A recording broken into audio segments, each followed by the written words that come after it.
Twilight's Nightmare, Chapter 23, Part 2.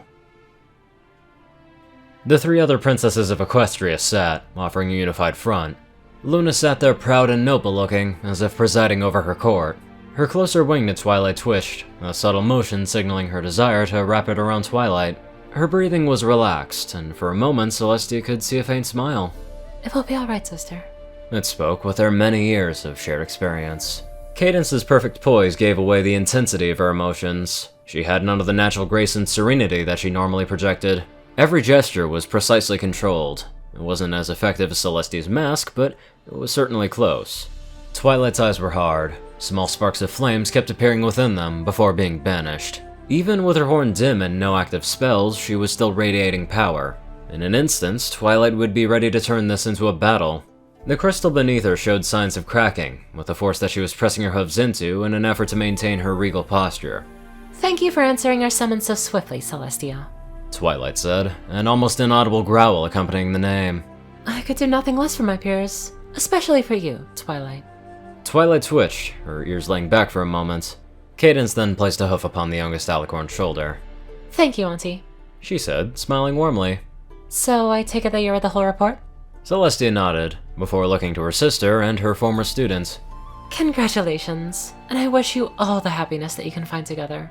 Luna bowed her head, accepting the comment, and Twilight nodded, at least pretending that she thought Celestia meant what she said.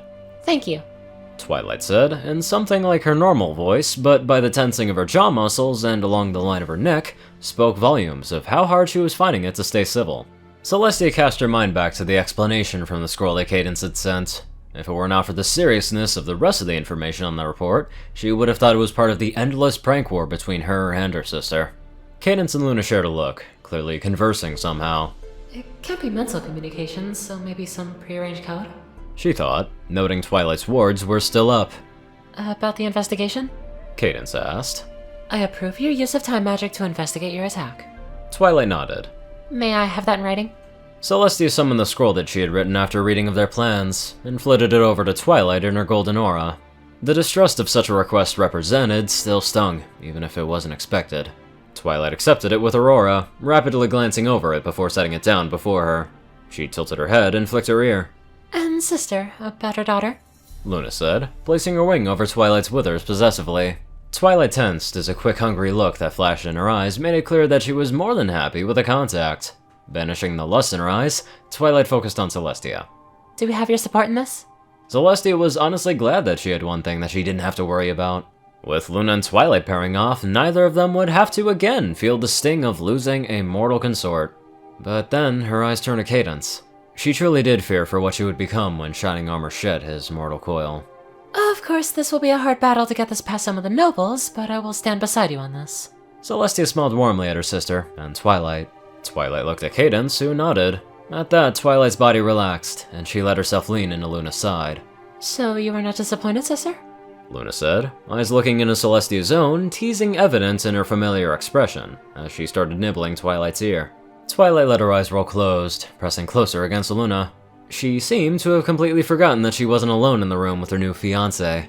A few ripples of fire danced along Twilight's mane, doing nothing to harm Luna or damage the surroundings. Disappointed, no, but surprised, yes. Also, I would appreciate it if you kept your activities to yourselves. Is she trying to make me jealous? Celestia wondered. Well, at least it's settling Twilight's anger. Cadence flicked her wing, slapping both mares across the horn with one motion. The pair recoiled, turning both on Cadence. Not until you're married. She reprimanded them, a slight smirk on her lips. Luna grinned, while Twilight rubbed her horn and grumbled. Do you have any court-approved evidence? Celestia asked. My lineage spell. Luna answered. As reliable as it is, you know that it has been banned in Canterlot. Celestia said regretfully. The tilt of Luna's head and the tightening of her eyes let Celestia know that her sister would be changing that law as soon as she could. I am not letting some court mage beholden to the highest-paying noble take blood samples, Twilight said threateningly. We need some pony that the nobles will accept and that we can trust, Cadence said. Then find some pony that you can trust. I'll then deal with the approval process, Celestia offered. It would be easy enough. Luna moved her head one way, then the other, her eyes grateful but concerned. Her sister was torn between being thankful for the support and doubtful about what she would do to provide the offered assistance. Celestia let her sister see a slight change in her expression. It'll be alright, it said. Cadence's aura started pulling over a tea service from the side of the room. Soon, the scent of the heavenly brew started to float upon the air.